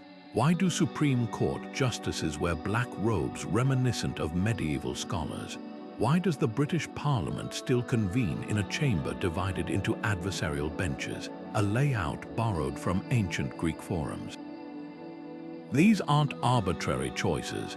They're the DNA of civilizations past, replicating themselves in new hosts. The real question isn't whether secret societies still pull strings today. It's why we've stopped recognizing the strings for what they are. The enduring chords of history, still humming with the tension between the seen and the unseen. Perhaps the ultimate secret is this: the most powerful institutions aren't those that break from tradition, but those that ritualize it. When a new senator places their hand on a Bible to take an oath, or a graduate receives a diploma tied with a ribbon in Yale's secret society colors, they're not just following custom. They're stepping into a current that flows all the way back to the first time humans realized some truths are too potent to be left unguarded. The past isn't dead. It's not even past. It's sitting in the boardroom, lecturing in the hall, and voting in the chamber, always watching, always remembering. Stretching across continents and centuries, an eerie precision connects ancient cities, like invisible threads stitching them to the stars. The Great Pyramid of Giza doesn't just point north, it aligns with near-perfect accuracy to true north, a feat requiring knowledge of Earth's rotation that supposedly didn't exist 4,000 years ago. Teotihuacan's Avenue of the Dead mirrors the Milky Way, its pyramids marking celestial events like the Pleiades' zenith, and Machu Picchu, its sacred Intihuatana stone, acts as a solar clock, casting no shadow at noon during equinoxes. These aren't happy accidents, they're mathematical love letters to the cosmos written in stone. But here's what chills the spine: these alignments persist across cultures that supposedly never met. The sun dagger at Choco Canyon in New Mexico slices through a spiral petroglyph to mark solstices, just as the hieroglyphs in Egypt's Temple of Karnak light up only on the summer solstice. The ancient Chinese capital of Xianyang was laid out to mirror the constellation Ursa Major, while halfway across the world, Angkor Wat's towers align with the Draco constellation in a pattern matching the stars' positions in 10,000 BCE. How could civilizations separated by oceans and millennia arrive at the same celestial blueprints? One theory points to a lost global civilization, perhaps the mythical Atlantis or a precursor culture now buried under rising seas, that seeded this knowledge worldwide. Another suggests these alignments were discovered independently through shamanic vision quests or psychedelic rituals, unlocking universal archetypes hardwired into human consciousness. But the most provocative idea, that these cities weren't just aligned to the stars, they were designed to harness their energy. The quartz-rich granite of the Great Pyramid, the electromagnetic anomalies at Sedona's vortex sites, even the acoustic properties of Stonehenge's bluestones, all hint at a forgotten science where architecture acted as a transducer for cosmic forces. The real mystery isn't the precision itself, but the motive behind it. Were these alignments sacred calendars, power grids, or something far stranger? In Peru's Nazca lines, giant geoglyphs only visible from altitude map underground water sources proof that ancient engineers encoded terrestrial secrets in celestial patterns. The Oracle of Delphi sat atop intersecting fault lines emitting ethylene gas, inducing trances that predicted seismic activity. This wasn't mysticism, it was geophysics disguised as divinity. Perhaps the ultimate clue lies in what these cultures left unsaid. The Dogon people of Mali, who knew of Sirius B centuries before telescopes, claimed their astronomy came from amphibious beings called the Namo. The Maya's Dresden Codex contains Venusian cycle calculations accurate to seconds per year, yet their legends speak of knowledge gifted by sky gods. Coincidence fades when you realize how many alignment cultures share origin myths of extraterrestrial or underwater teachers. The stones remain silent, but their geometry screams a truth we're only beginning to grasp. Ancient metropolises weren't just built on land. They were anchored to the heavens themselves, their architects wielding a science so advanced we're still deciphering its fingerprints. And somewhere in the space between star charts and sacred sites, a question lingers: were these cities meant to honor the gods or to call them back? A coiled serpent guards the entrance to a hidden chamber, its stone eyes glinting in the torchlight. This isn't just decoration, it's a sentinel, a silent keeper of secrets. Across ancient traditions, animals weren't merely creatures. They were living ciphers, each embodying layers of meaning known only to initiates. The serpent, for instance, slithers through myths worldwide. In Eden, it offers forbidden knowledge. In Mesopotamia, it symbolizes eternal life as it sheds its skin. In Hindu tradition, cosmic serpents hold the universe aloft. But here's the twist: these weren't random symbols. They were part of a sophisticated language, a way to encode truths too potent to speak aloud. Consider the lion, its golden mane blazing in alchemical texts. Medieval manuscripts depict it devouring the sun, a scene that baffled outsiders but whispered volumes to those trained in the art. The green lion wasn't a wild beast, it symbolized raw primal matter, the unrefined essence awaiting transformation. Egyptian sphinxes, with their lion bodies and human heads, carried a similar duality, brute strength fused with divine intellect. These hybrid creatures weren't flights of fancy. They were teaching tools, illustrating the alchemist's ultimate goal: to marry the earthly and the celestial within the human soul. Birds, too, soared through this symbolic lexicon. The ibis, sacred to Thoth, the Egyptian god of wisdom, mirrored the precision of celestial mathematics with its curved beak. In Norse myths, Odin's ravens, Hugin and Munin, thought and memory flew daily across the world, returning to whisper secrets in his ear. Even today, the owl perches on the dollar bill, a nod to the Bohemian Club's emblem and its ties to ancient mystery schools. What unites these creatures? They're all intermediaries, bridging the seen and unseen worlds. But the most startling examples lie in the animal constellations of the zodiac. The bull of Taurus, the scorpion of Scorpio, these weren't just pretty patterns. They were celestial maps, guiding initiates through cycles of time and transformation. The Mithraic cult, a rival to early Christianity, centered its rituals around the sacrifice of a bull, its blood symbolizing the moon's phases and the soul's rebirth. Meanwhile, in China, the Azure Dragon of the East governed spring rains and imperial authority, its movements dictating planting seasons and dynastic fortunes. Why cloak knowledge in animal forms? Because nature was the one scripture everyone could read.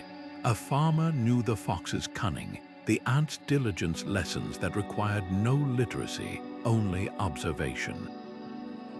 Secret societies exploited this universal familiarity. embedding their doctrines in symbols that even the uninitiated would respect, if not fully understand. The bee, for instance, buzzed through Masonic lore as an emblem of industry, but its hexagonal honeycombs also mirrored sacred geometry, a divine blueprint hidden in plain sight. The deeper you dig, the clearer it becomes. These animals were more than metaphors. They were a survival tactic. When the church banned certain texts, alchemists scribbled their formulas in bestiary codes. When conquerors burned libraries, oral traditions preserved wisdom in animal fables. Aesop's tales, the Panchatantra, even Native American coyote stories all carried esoteric kernels beneath their entertaining shells. Perhaps the ultimate proof lies in what still unsettles us today: the uncanny intelligence of crows, the eerie precision of spiderwebs. These phenomena hint at a natural world far more mysterious than we admit. Ancient initiates might have known something we've forgotten: that animals aren't just symbols of hidden knowledge. They're its living guardians, watching silently as we struggle to relearn what they never forgot. Centuries before the first computer word to life, ancient scribes and generals were already playing a high-stakes game of coded messages and clandestine communications. Picture a Roman general, his fingers tracing letters on a wax tablet as he shifts each character 3 places down the alphabet, a simple trick we now call the Caesar cipher. But in its time, it was the difference between victory and annihilation. Or imagine a Spartan commander winding a strip of leather around a wooden rod, his message appearing as gibberish until unraveled by an ally with an identical sight-tail. These weren't just clever tricks, they were the birth of a timeless dance between secrecy and survival. The sophistication of these early systems reveals something profound. The human obsession with hidden knowledge didn't begin with digital firewalls. The ancient Greeks had the Polybius square, a 5x5 grid that converted letters into numbered pairs, allowing messages to be transmitted as seemingly innocuous torch signals. Egyptian priests employed hieroglyphic substitutions, reserving certain symbols for initiates versed in their divine lexicon. Even the Kama Sutra, yes, that Kama Sutra, devoted a chapter to cryptographic techniques for lovers exchanging clandestine notes. Every culture that valued power or privacy eventually stumbled upon the same realization: information is only as secure as the layers around it. But here's the twist: many of these ciphers weren't just about concealing military plans or illicit affairs. Some guarded ideas so revolutionary they threatened the very foundations of society. The Archimedes' palimpsest, a prayer book overwriting a lost mathematical treatise, hid calculations on infinity and floating bodies, concepts that wouldn't resurface for over a millennium. The Voynich manuscript, with its unreadable script and uncanny botanical illustrations, may have encoded herbal remedies or heretical cosmologies. Even the Freemasons' later use of pigpen cipher wasn't just for lodge correspondence. It shielded Enlightenment-era philosophies that could topple monarchies. The real genius of these systems lay in their adaptability. The Caesar cipher's simplicity made it versatile: shift letters by 4 instead of 3, and you had a new key. The Spartan sight-tail's security relied on the diameter of the rod, a variable that could be changed at will. This flexibility hints at a deeper truth: encryption wasn't just a tool. It was a living tradition, evolving alongside the threats it sought to counter.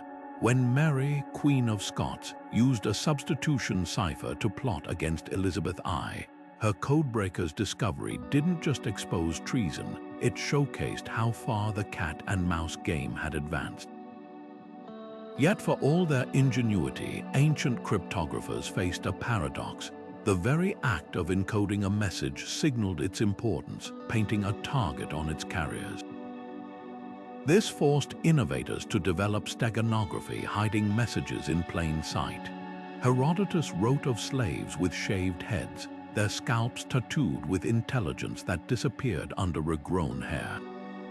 Chinese spies wrote on silk, then swallowed the evidence, the most elegant solutions, the null cipher, where only every third word held meaning, or the lemon juice, invisible ink, used by Renaissance conspirators.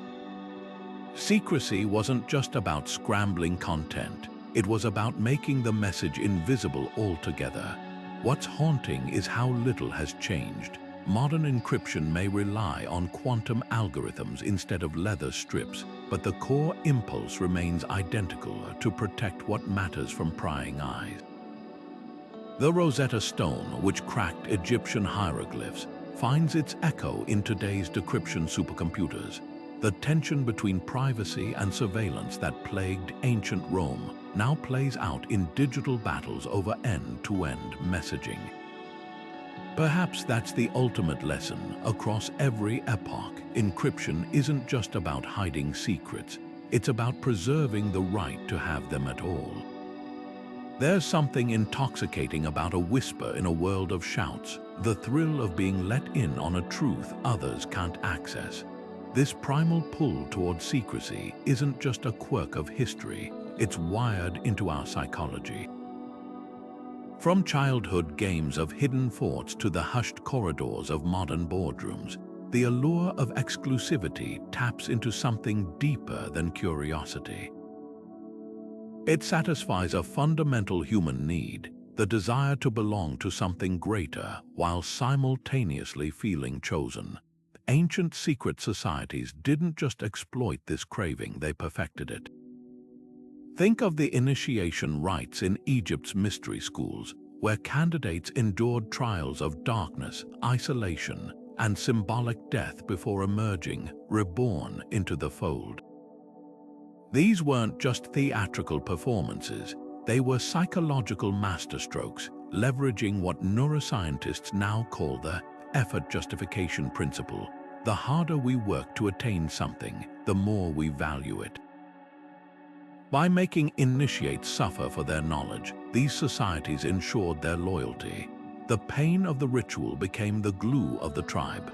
Modern psychology finds echoes of this in everything from fraternity hazing to corporate retreats. The harder the entry, the tighter the bond.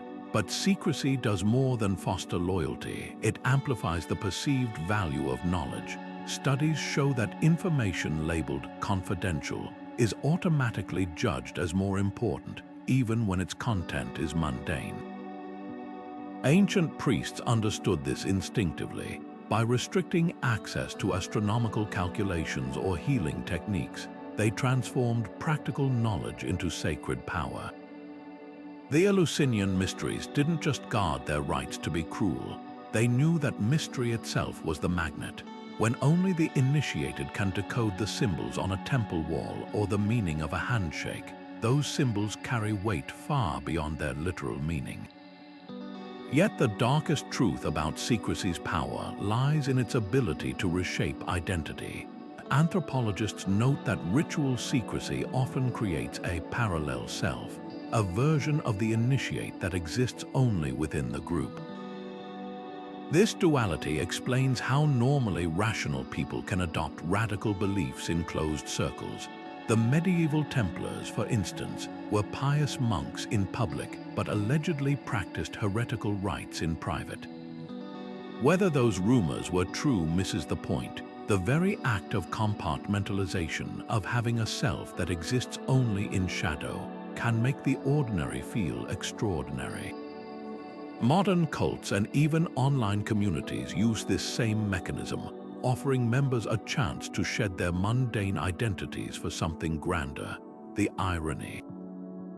The most potent secrets often aren't secrets at all. Freemasonry's symbolic teachings are widely published today, yet their impact hasn't diminished. Because the real magic wasn't in the information itself, but in the shared experience of uncovering it. Like a magician revealing a trick, the mystery's power fades once exposed, but the camaraderie of those who learned it together endures. This explains why ancient networks survived centuries of persecution. It wasn't the scrolls they hid that mattered most. It was the whispered promise that somewhere, in the right company, the world could still feel enchanted. Digging up the past isn't just an academic exercise, it's an act of profound responsibility. Imagine uncovering a first-century manuscript detailing advanced alchemical processes, only to realize it could be weaponized by modern militaries. Or picture archaeologists exposing a sacred Native American burial ground, disregarding tribal pleas to let ancestors rest. These aren't hypotheticals, they're real ethical crossroads where the pursuit of knowledge clashes with cultural sanctity and global security. The ancient mystery schools guarded their secrets for reasons beyond mere exclusivity. They understood that wisdom without wisdom could be catastrophic. Take the case of the Nag Hammadi Library, those Gnostic Gospels discovered in 1945. While scholars celebrated the theological insights, traditional Christian communities faced upheaval from texts contradicting centuries of doctrine. Was disseminating this knowledge worth the spiritual turmoil? Similarly, when linguists cracked Linear B, the oldest known Greek script, they inadvertently erased romantic notions of Minoan culture as uniquely peaceful. The tablets revealed bureaucracy, taxation, even slavery. Some historians argue the mystery was more valuable than the truth that replaced it. The dilemma intensifies with sacred artifacts. The Aboriginal peoples of Australia have long opposed scientific testing on ancient rock art, fearing analysis might disconnect the paintings from living oral traditions.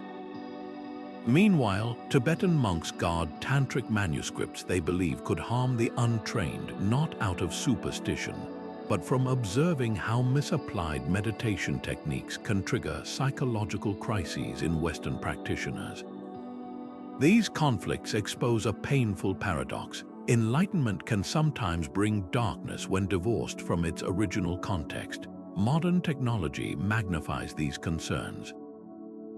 High-resolution scans of Egyptian tombs risk exposing burial sites to looting, while AI reconstruction of lost languages could accidentally revive curses or sacred words meant to stay dormant.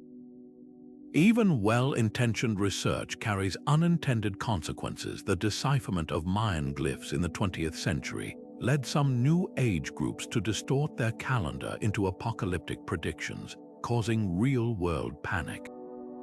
Perhaps the answer lies in the approach rather than the discoveries themselves. The Rosetta Stone wasn't stolen, it was surrendered by Egyptian authorities to French scholars.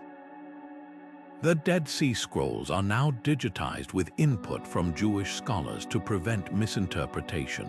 These models show that when we treat ancient knowledge as a collaborative stewardship rather than colonial plunder, we honor both truth and tradition.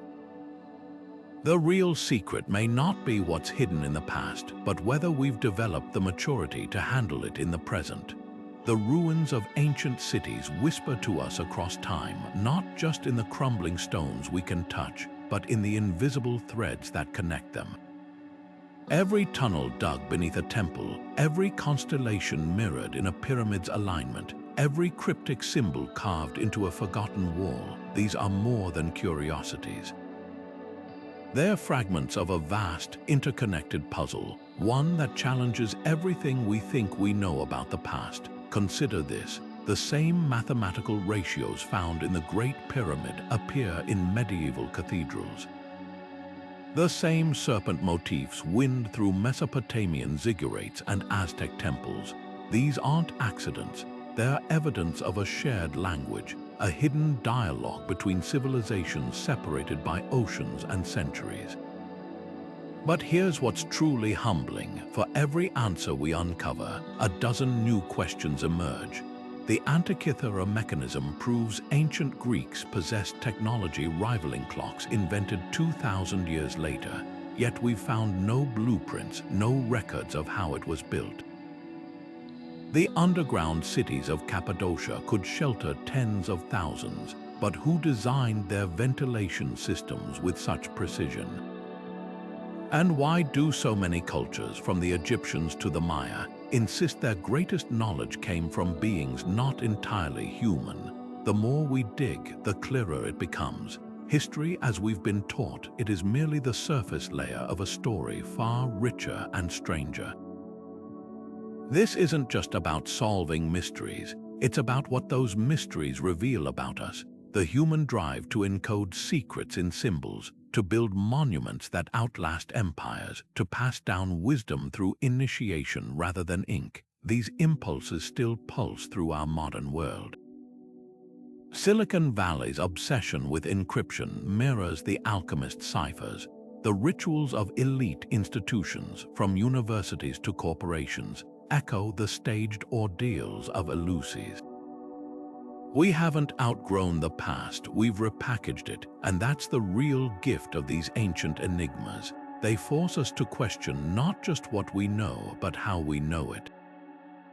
When a 3,000-year-old map accurately charts stars invisible to the naked eye, or a Sanskrit text describes aircraft in meticulous detail, we're confronted with an unsettling possibility that progress isn't always a straight line. That civilizations rise, fall, and forget only to rediscover fragments of what was lost. So what's still out there, waiting beneath desert sands or jungle canopies? Perhaps a library like Alexandria's, its scrolls preserved in some untouched vault. Maybe an artifact that redefines our understanding of technology's origins. Or just possibly a living tradition, a lineage of guardians who have kept the flame alive in secret, biding their time. One thing's certain, the map of history is still being drawn, and its blank spaces hold more wonder than we've dared to imagine. Now it's your turn. Which of these ancient mysteries captivates you most? The cosmic blueprints hidden in sacred geometry, the vanished technologies that defy explanation, or the shadowy networks that may still influence our world today? Drop your theories below, because the greatest discoveries often begin with a single spark of curiosity. And if you're hungry for more deep dives into the unknown, hit that subscribe button. The past isn't finished with